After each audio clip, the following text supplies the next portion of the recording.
Salut les Mancuniens, j'espère que vous portez bien. On se retrouve dans une nouvelle vidéo pour notre club préféré, Manchester United, qui a concédé sa première défaite de la saison, déjà, contre Tottenham lors de sa deuxième rencontre à l'extérieur. Encore une fois, la pitoyable performance de Manchester United à l'extérieur continue de s'écrire et en plus de ça, continue donc d'avoir des statistiques vraiment faméliques pour cette grande équipe-là qui est Manchester United, notre club que nous supportons. Et en même temps, sur cette analyse, on pourra se rendre bien compte que cette défaite-là, elle appartient à un seul homme, Erik Ten Hag, car oui, on sait que c'est lui qui a les rênes de cette équipe, mais on sait que ses choix commencent ou deviennent douteux à chaque fois que Manchester United sort une mauvaise prestation lors de chaque rencontre. Donc, si tu n'es pas encore abonné à la chaîne, n'hésite surtout pas de t'abonner pour faire partie de la communauté mancunienne. Ensemble, on supportera encore et toujours notre équipe de Manchester United. Donc, installe-toi correctement pour mon analyse de Manchester United contre Tottenham. Donc, les gars, on va commencer d'abord par le classement. Donc, comme on le sait, Erik Ten Hag ne change carrément pas son dispositif. Encore une fois, emmener son équipe en 4-2-3-1. Cette équipe-là, pour lui, était donc composée par son meilleur gardien, donc Onana. La défense, on ne la change carrément pas, même si on sait qu'aujourd'hui, donc Luke Shaw a du mal à performer. On dirait qu'il a pris un petit peu de graisse. Donc ça va être difficile pour lui d'assurer et de maintenir sa place de latéral gauche en défense. Donc l'axe ne change quasiment pas. C'est bien donc emmené par notre boucher et notre monsieur accalmie Raphaël Varane et le côté droit Pavon Bissaka. Le milieu, les gars, c'est là où tout pêche depuis les matchs de préparation de Manchester United parce que Casemiro est et a été encore une fois associé à Mason Mount où on le rappelle une énième fois que le poste où il est avec Casemiro n'est pas forcément le sien. Et donc, on sait que ce n'est pas, on va dire, surprenant de voir Mount faire des mauvaises prestations contre les adversaires de Manchester United.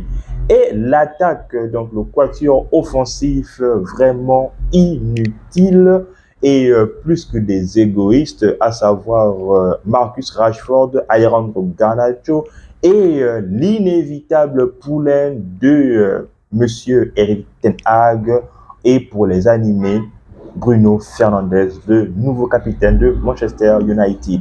La première mi-temps, les gars, United commence bien à rentrer donc coup sur coup sur Tottenham. Donc, on pourrait, voilà, pour ceux qui sont amateurs même des arts martiaux, on pourrait voir donc des échanges qui paraissaient donc de bon augure parce que à chaque fois que Tottenham avait une équipe, automatiquement United se faisait donc un malin plaisir de rendre les coups que Tottenham lui portait. Mais comme on ne cesse de le répéter, il manque cruellement le 9 de Manchester United, si bien que Rashford a l'opportunité d'ouvrir la marque, mais ce dernier se permet encore une fois de rater le but. Mec, lève bien ton ballon ou bien la fin des frappes existe, mais je ne sais pas où est passée donc la lucidité ou du moins la technicité qu'a notre Marcus Rashford parce que on a du mal et on peine vraiment à le retrouver. Anthony, inexistant, toujours là en train de faire des gestes compliqués alors qu'il a tout le champ de jouer simplement. C'est vrai, il est souvent pris par 2 ou 3 défenseurs, oui, mais en même temps, un ailier, c'est un joueur percussif. Il doit toujours aller de l'avant. La preuve, les gars, lorsque Pellistri est rentré, il a fait la différence. Il n'a peut-être pas apporté le danger que devrait normalement apporter Anthony, mais lui, c'est un joueur, il prend le ballon, il se retourne, il essaie de fixer ses vis-à-vis et après, il fait un centre en retrait. Même si le centre n'est pas forcément bien exécuté, mais au moins, il a essayé de perforer la défense adverse. Et personnellement, c'est ce que je demande à Anthony de faire. Mais depuis qu'il est à United, il le fait très rarement. C'est comme ces actions qui ne passent qu'une fois sur 100, une fois sur 10 000, voire même sur 1 million. Et Garnacho, lui, au contraire, c'est lui, on va dire, qui a eu les plus belles actions de la rencontre contre Tottenham. Mais on va peut-être accuser le coup de la jeunesse parce qu'il n'a vraiment pas réussi et il n'arrive vraiment pas à trouver donc le bon équilibre, donc de faire le bon geste au bon moment. Donc la première mi-temps, les gars, c'était vraiment une mauvaise décision de la part des attaquants de Manchester United. Et en deuxième période, les gars, on s'est fait carrément prendre comme du n'importe quoi parce que l'intensité qu'on avait mis en première mi-temps, donc en rendant coup pour coup Tottenham, on n'a pas su le faire en deuxième période. Chose où Tottenham a carrément maintenu, parce que je ne dirais pas que Tottenham a été meilleur physiquement contre Manchester United, mais ils ont maintenu le rythme qu'ils ont mis depuis le début de la première période. Et ces efforts-là ont fini par payer parce que Manchester United, dès la deuxième mi-temps, mené. Donc, du moins dans le jeu, que ce soit physiquement, que ce soit tactique, ou même en considérant des occasions franches. Si bien même qu'avant d'aller en deuxième période, non, en deuxième mi-temps, le poteau du Portugais là, il a fait vraiment du sale à Manchester United, si bien que Shaw était tout le temps aux abois. Je n'ai pas compris pourquoi Shaw a vraiment du mal à descendre. Très franchement, ce show-là, s'il continue avec ses performances médiocres, je ne pense pas qu'il sera là en train de titiller les sommets avec Manchester United. Ou bien c'est parce qu'il n'a pas de concurrent. Si Malacia revient, il va élever son niveau. Mais les performances donc, il nous sort depuis le match contre Wolverhampton et là avec Tottenham, qui plus est un soi-disant concurrent direct parce que certes Harry Kane est peut-être parti, mais aujourd'hui le simple fait que Harry Kane soit parti a peut-être libéré ou bien va libérer davantage les joueurs de Tottenham afin qu'ils s'expriment beaucoup mieux pour donc après le départ Harry Kane. Et on a bien vu comment Maddison a encore vraiment été ébloui. Manchester United, un joueur que l'on convoitait à l'époque où Manchester United voulait recruter Maddison, l'année où Bruno Fernandes est à Manchester, mais ce dernier s'est blessé et nous sommes allés chercher Bruno Fernandes qui, on le sait tous, c'est un de nos meilleurs joueurs depuis qu'il a signé à Manchester United, mais comme on ne cesse de le dire, Bruno est vraiment un joueur des transitions. C'est vraiment un joueur où, si l'attaquant est plus que regroupé dans le camp de Manchester, lui là, il a cette passe, il a donc ce génie, ce flair-là de toujours lancer parfaitement ses attaquants pour qu'ils à sortir une éclair lors de la rencontre.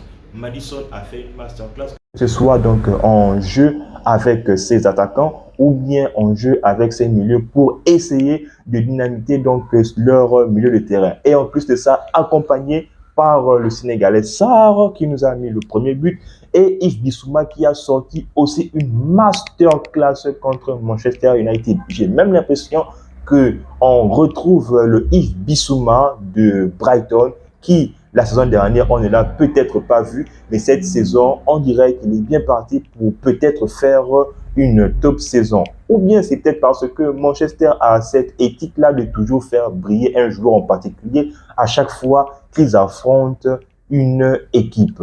Donc, les gars, Manchester, encore une fois, a été pitoyable.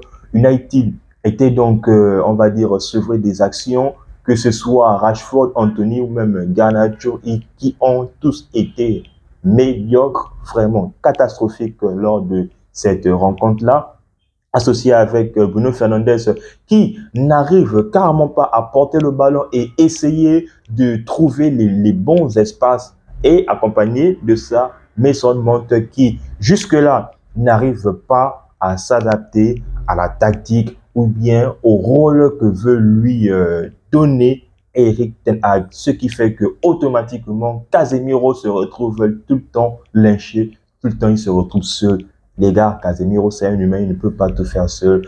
Donc, si notre milieu a pris de l'eau, les gars, c'est que Manchester United n'a carrément pas un milieu qui sera compétitif pour le reste des compétitions à venir. Septembre n'est plus loin, les gars. Bientôt le début de la Ligue des Champions. Si c'est avec ce milieu-là que Manchester United se présentera lors de ces compétitions, force est de constater, autant bien que nous sommes des fervents supporters de Manchester United, nous allons courir à notre imminente élimination à toutes les compétitions, à moins que enfin on aille chercher le milieu défensif, le Bulldog Amrabat pour venir aider notre Casemiro, parce que depuis les derniers matchs de la préparation jusqu'à la rencontre contre Tottenham, Casemiro n'est que l'homme de lui-même, tout simplement parce que ces deux compères qui sont censés l'aider n'arrivent carrément pas à le faire.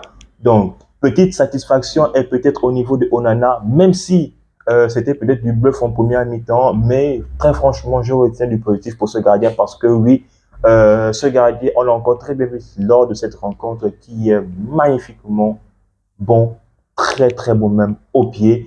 La passe qu'il a adressée à Garnacho, les gars, c'est un bijou.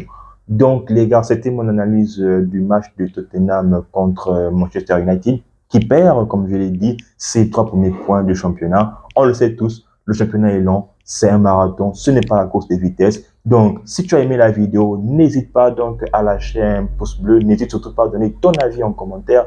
En attendant les gars, on s'abonne, on est en santé et on reste fervent supporter de Manchester United.